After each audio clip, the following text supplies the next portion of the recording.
The world of personal finance can seem overwhelming at times, especially for newcomers. Not only does it seem like there's a fancy new investment opportunity, or crisis, every other day, but even things that seem simple at first, such as how to best pay off a loan or what portion of your income should be saved, can get very complicated very quickly due to the personalization effect. With that in mind, today we're going to be going over 10 money formulas that I believe everyone should know in order to give you a better financial foundation to build from going forward. While these formulas won't suddenly make all of personal finance simple and straightforward, I hope that they will help you better navigate some of the more common financial questions when you run into them. But before we get going, be sure to like this video if you haven't already, as it really does help out the channel a lot, and subscribe with notifications on for more money-related videos like this one every single week. And if you want to further support this channel, you can check out some of the links I've left in the description below, which includes a link to my Patreon page. This is the best way to show your support for this channel, and in addition to that, you can also get early access to new videos and exclusive content such as spreadsheets based off the ideas we discuss in these videos. The spreadsheets will allow you to play with your own numbers and see how big of a difference some of the ideas we discuss can make for your own personal financial situation. The first few formulas are some of the most basic ones you'll run into in the world of personal finance. They're meant to show you where you are right now, where you want to be in the future, and whether or not you're currently on track to reach your goals. The first formula is used to help you determine your current net worth. After all, it's hard to make a good financial plan if you don't know where you're currently sitting financially, and that's exactly what this formula tells you. It's calculated by finding the difference between all of your assets, traditionally defined as everything you own, and all of your liabilities, traditionally defined as everything you owe. I say they're traditionally defined that way because, while accurate and helpful in a number of situations, those definitions can sometimes be a little misleading. This is mainly because not everything you own is actually actively pushing you forward financially. Think of a home. It's traditionally viewed as an asset, but unless you sell it or rent it out in some shape or form, it doesn't do much to push you forward financially in the here and now in and of itself. Some people, like Robert Kiyosaki in his book Rich Dad Poor Dad, suggested an alternate definition for assets and liabilities, which can be useful to examine in certain situations. He argued that assets are anything that puts money into your pocket, and liabilities are anything that takes money out of your pocket. By that definition, homes can be assets in some cases, such as if you're renting it out, but they're also always liabilities, as it costs money to own and maintain a home, even if the mortgage is technically paid off. The second formula, known colloquially as the 4% rule, shows you where you may want to be in the future. The 4% rule is a simple rule of thumb popularized by retired financial advisor William Bengen that tells you how much money you can sustainably withdraw from a nest egg in retirement, and by extension, how much money you'd need to have saved in order to safely retire. It, like every other rule of thumb, is not going to apply to every single situation or edge case, but it can be a good starting point to give you an idea of what you may want to be shooting for. The rule states that, assuming you have a well-diversified investment portfolio, you should be able to withdraw about 4% of your savings in the first year of retirement and then adjust that withdrawal amount every year thereafter for inflation, as measured by the CPI. Based on Bengen's study, he found that a portfolio equally split between stocks and bonds would have lasted at least 30 years before running out of money, regardless of whether you started withdrawing in 1929 before the onset of the Great Depression or in the early 1990s before the incredible run-up preceding the dot-com crash. What this means is that you'd want roughly 25 times your annual expenses that aren't covered by non-investment related income sources like Social Security saved up before retiring, as that would allow you to cover your retirement costs with your nest egg. Now, as we've covered extensively on this channel, there are a lot of things you can do to either increase or decrease your safe withdrawal rate. But again, it gives you something to shoot for as you continue to build up your financial knowledge base and fine-tune things to your situation. The third formula is perhaps the simplest of all. It shows you whether you're on track, or at least whether you're making progress towards, your financial goals. It's known as the cash flow formula, and simply measures the difference between your income and your expenses. Some people will measure the difference between their net after-tax income and their expenses, which can also be helpful. Another potentially useful formula in this cash flow category is your fixed spending ratio, which simply measures the portion of your spending that's attributable to fixed, unavoidable costs. In other videos on this channel, I often refer to these kinds of costs as your burn rate expenses, or the expenses that you can't reasonably get by without making.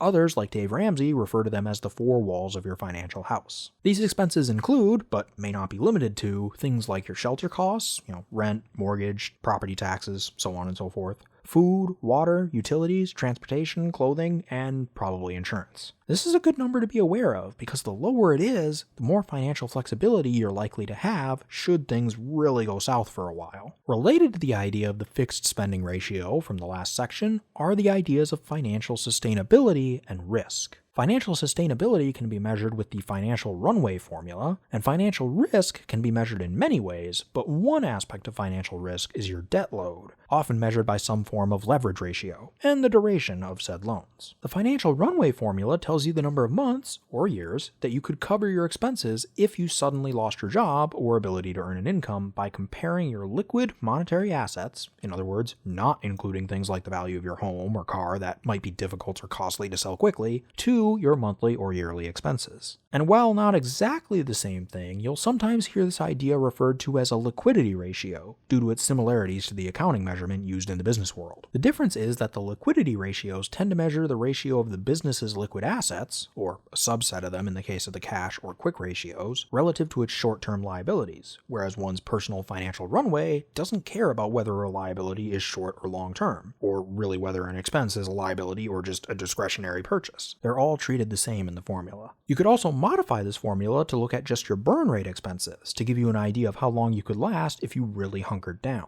Your personal leverage ratio can help give you an idea of your current debt load, and is often one of the formulas used in the mortgage application process to determine what kind of loan you qualify for. It's calculated by dividing your total debt by your net income. Beyond the leverage ratio, you can use the minimum payment formula to determine how much extra weight a debt would add to your financial shoulders. It's calculated as follows. The I in the formula represents the interest rate on the loan for each payment period, and the N represents the number of payments to be made on the loan. So, for instance, a $30,000 4-year car loan charging 3% interest would come out to be about $664.03 a month. The interest rate is converted to the monthly rate of 0.25% due to the fact that monthly payments are being made in this example. This formula, in tandem with the leverage ratio formula, can really put into perspective whether taking on a new loan is worth it for you financially. If you're otherwise debt-free and are netting $100,000 a year, then a $664 a month car payment may seem easily doable. On the other hand, if you already have loans equating to a year's worth of income and you're only netting like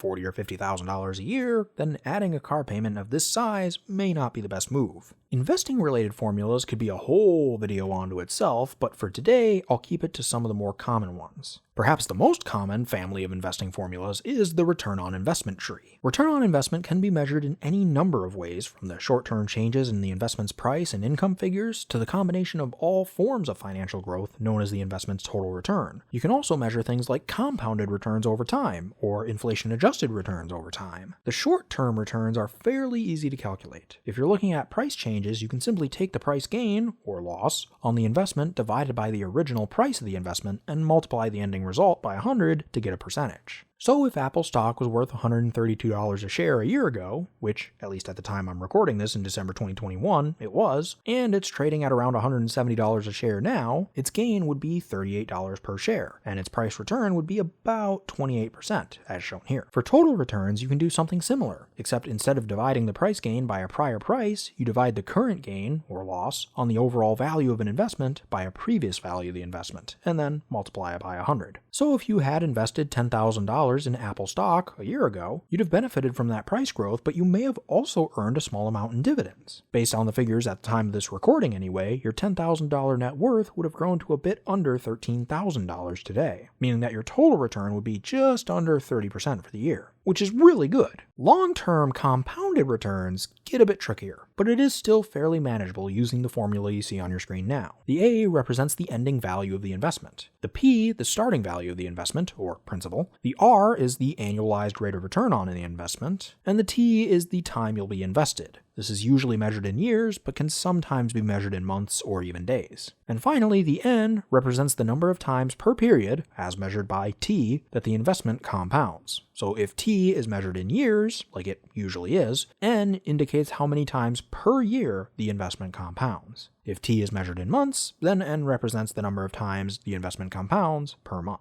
Compound interest is one of the first things that many of us learn when it comes to our finances, and there's a great reason for that. It can radically change your life if you put it to good use. For example, a $10,000 investment earning 10% each year will rise in value by $1,000 in that first year, since that's 10% of $10,000. However, due to the effects of compounding, in the second year, it'll be earning 10% interest on the value of the investment at that time, which would be $11,000 in this case, assuming you didn't take any money out. Shoot forward a few decades and the interest and appreciation received on your investments can easily outstrip your regular income from working all year, as seen in this chart. And that's without adding any money to the investment over time. But the thing to remember about compound interest is that it doesn't just refer to interest earned on investments. It refers to any interest that compounds over time, including loans. So it's important to make sure that compound interest is working for you and not against you. Finally, there's inflation-adjusted returns, which can measure how your buying power, or what you can actually get with the money you have, is changing over time. It's calculated using the following formula. I should note that the reason you don't simply subtract the inflation rate from your rate of return for the year is because, over time, the compounding effect of both inflation and returns would eventually throw off your results. Take a look at this hypothetical example to see how it works. Originally, cookies cost $1 per box, and your $100 nest egg would, theoretically, have been able to buy you 100 boxes of cookies at that price. Over time, your investments grew by 10% per year, and the cost of cookies rose by 5% per year. You'd think that would mean that each year you'd be able to buy 5% more cookies, since that's the difference between your investment growth and the rising cost of cookies. But as you can see by this chart, that isn't actually the case. Your buying power, measured here by the number of cookies you're able to buy, is growing by about 4.76% per year. Another quick and dirty formula you can use to calculate investment growth is the rule of 72. In a nutshell, the rule of 72 says that if you divide 72 by your rate of return, it'll tell you approximately how many years it will take a lump sum investment to double in value. The nice thing about this is that it allows you to measure the growth of an investment in both nominal and real terms. If you want to see how long it takes your investment to double in value on a nominal basis, simply input your total return in place of R in the formula. If you want to measure the growth of your investment on an inflation-adjusted basis, simply put in your real rate of return. Here's a chart showing the rule of 72 in action,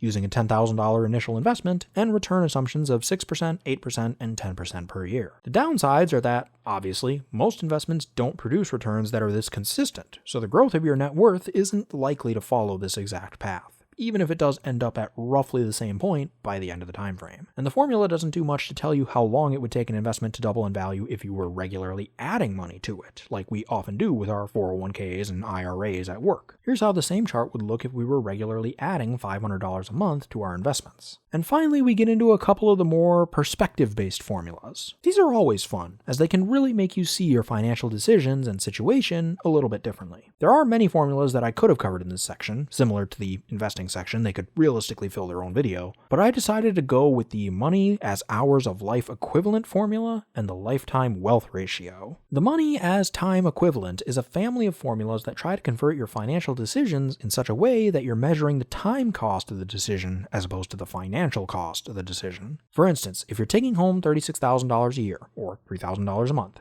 then a $1,000 iPhone costs you roughly 3% of your working year. Assuming you work 40 hours a week, 50 weeks a year, that would mean that it would take you about 55 hours to pay for that phone. The formula can similarly be used to measure the value of financial decisions like investing. As we saw earlier, due to the effects of compound interest, over time the gains you see in your investments can grow to replace much, if not all, of your working income. If you have $300,000 in investments that typically earn 5% per year, and you're taking home $36,000 a year in salary, then your investments essentially provide you the equivalent of an extra 833 hours of work each year. The formula isn't trying to tell you whether or not the phone is a good purchase or whether you should be investing more. It's just trying to get you to think about the purchase from a different perspective, and for me at least, it really drives home the value of being intentional with your money. The lifetime wealth ratio, according to its creator, Jay Money from budgetsaresexy.com, measures your net worth relative to your total lifetime income. It's a great way to measure your financial efficiency and develop an appreciation for those that may not have had million-dollar net worth figures, but nevertheless have managed to do a lot with what they did have. Because obviously we'd expect a corporate executive making high six figures every year to have a higher net worth than someone of a similar age who never made more than $40,000 or $50,000 in a year. It's not always how it happens, of course, but it is what we would expect to see more often than not. There's just more money left over after taxes and necessary living expenses like shelter to put towards investments. And while the lifetime wealth ratio will still skew towards favoring those with higher incomes more often than not because of that reason,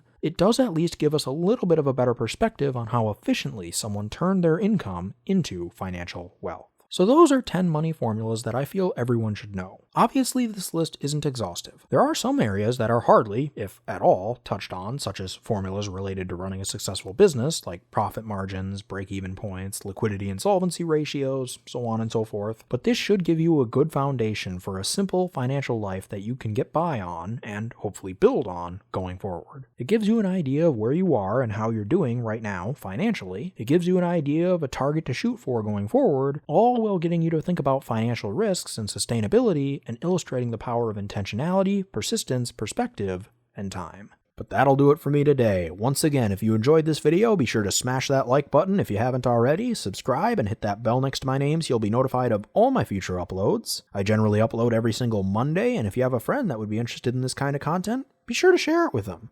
Let's really get this information out there and start our own financial revolution.